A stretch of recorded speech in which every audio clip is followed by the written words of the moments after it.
Hey, what's up, guys, and welcome back to another Real Madrid review. Leganés nil, Real Madrid 3. Is this a little too early to start getting excited? I don't know. Optimism amongst the fans. I'm sure there's always gonna be hope and optimism amongst the fans. But look, people are gonna say, "Oh, it's Leganés." If you watch the game, it is not, some random team from Spain, a bunch of random farmers and, office workers kicking a ball.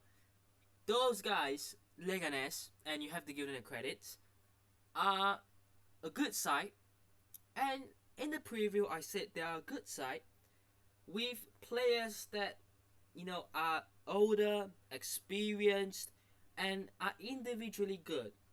Now, as a team, I'm not saying they are a bad team, but they have players who can just create a magical moment. Sebastian Haller, Munier, ex Barcelona, Tapia in the midfield. I thought he played a pretty decent game. Um, Rosier, who was on the bench. Um, so they have players that are known that you've heard of before that can do something and are players who can create magical moments. And you know they didn't, but let's respect Leganes because you know I heard in the commentary, and I'm not a big La Liga second division expert. I don't watch the second division, but in the commentary, the commentator said the club aren't the richest, they aren't the most resourceful club, but they somehow managed to pull through and got promoted last season. And they were in a very competitive league with other teams and other clubs that could, probably be here and have better finances, better players, probably better resources. So they've, you know, done a bit of an underdog story in a sense. So, give them the respect. They are a good side, and they probably will stay up. They're still 14th. They came into the game 14th. They remain 14th. Um, Although, if Valencia win both their games in hand, they will get out of 18th. Um, Look, the bottom half of the table is very close because if Espanyol and Valencia both win their games in hand, between Espanyol and Leganés, which is there's 6 teams there, there's a 1 point gap difference, right? Between Espanyol, if they win, and Rayo Vallecano, who are 13th, so 13th to 19th, if Espanyol win, there's a 3 point gap difference between 13th and 19th, right? It's not, you know, 6 points actually, sorry. There's a 6 points gap between 13th and 19th. Between 13th and what would be 18th, it will probably be about 4 points. So it is pretty tight and um, competitive in the bottom half of the table. Um, but Leganes will probably stay up. They're part of that bunch, with Getafe, Alaves, Las Palmas, Rayo Vallecano, Valencia maybe as well. I think they will probably just about stay up, because they play pretty well. And coming to this game, they were on a bit of a winning streak. They beat Sevilla. They beat Celta Vigo. So you know they had a couple of games where they won and a couple of the games that away games that they lost, but their home form were good. At home, um, the last time they lost was in September to Athletic Club Bilbao, so they are a good side, but it will get tough for them in the next coming games. They've got Real Sociedad at home soon, Barcelona away, Villarreal at home. So all the best to them. But we're here to talk about Real Madrid. Got a bit carried away there, but Real Madrid 3-0 win, job's done, getting the win is very important. It is now obviously 4 points behind Barcelona with a game in hand, which would have been Valencia. So whenever we play Valencia, which could be January, could be after, and we win that game, we are 1 point behind Barcelona. If we win, of course. Now, look, if we win, and it's all if buts and maybes, right? But if we win, 1 point behind Barcelona would actually be not too bad in La Liga. Because I do believe that after getting humiliated 4-0 by Barcelona, to be just 1 point behind them wouldn't be the end of the world. And I do expect Barcelona to drop some points. You know, they did against Celta, they did against Real Sociedad. I think they will start dropping points. I think that that's evidential. And hopefully they do, of course. But we have to focus on ourselves. Today was very good. A couple of players, I think you have to start off by giving them credit. Of course, the team played well. I think everyone had a very decent game. Even Dani Ceballos, I thought he played okay. Look, I have said before, I don't think Dani Ceballos is good enough to be at the club still. But, you know, he dropped a pretty alright performance. It wasn't bad. It was pretty alright. I thought Fede Valverde, the captain for today, for the game, for the first time ever, what a very special moment for him. And, you know, going out there, captaining the side, playing in a position that he has played in before, but, you know, it hasn't been successful. And dropping a very good performance was great, scoring a very good goal. We'll get on to that as well. I think the centre-back partnership of Raúl Asensio coming in against Osasuna, dropping an assist, and then keeping a clean sheet, and then coming in against Leganés, playing very well, and then getting another clean sheet. What's a player? And it's 2 games, right? Don't overhype just yet, but we know that we have got a very good player there. We have got a good player there. I think what the fans really like, and I personally do, is when he has the ball, he's not rushed. He's not, you know, nervous and, you know, making passes that, you know, goes nowhere or giving a ball away. He's composed. He's cool. He looks for his teammates. You know, he's not, you know, under pressure. In terms of he makes mistakes a lot of, when he's under pressure. So that is something that is good. I thought Militao will probably be a lot under more pressure. And look, Raúl Asensio is going to have a big job coming up midweek against Liverpool. We'll get on to that preview, which will drop tomorrow, probably. But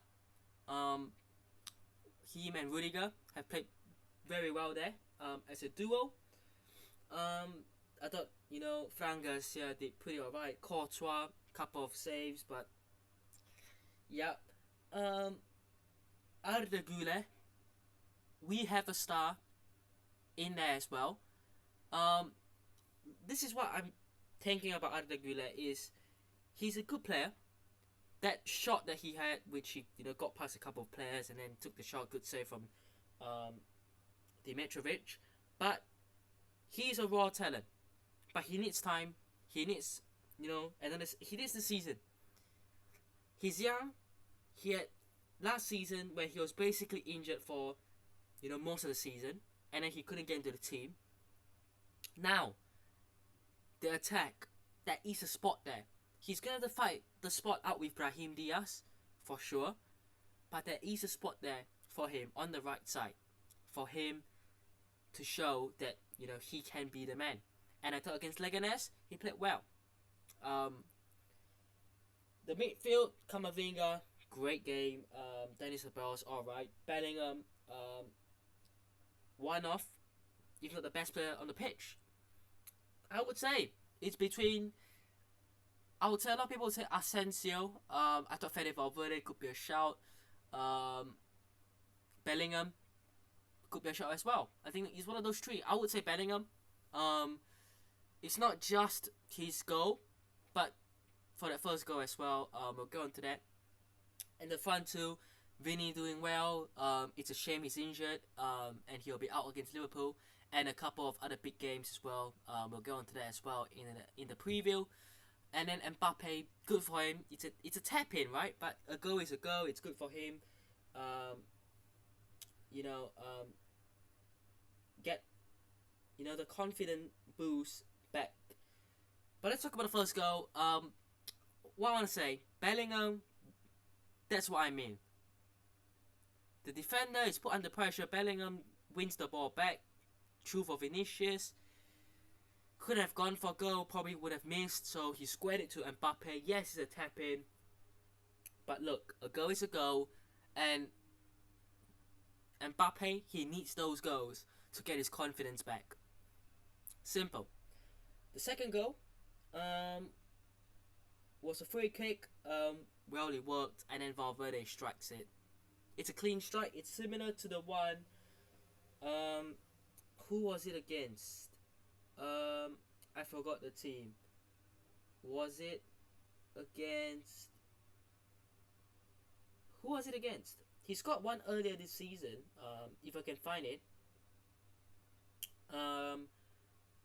For some reason I can't. I mean, he's got some bangers this season already, hasn't he? Let me just try to find the game. It's not Villarreal. Why does it bring me back to last season? That's so irritating.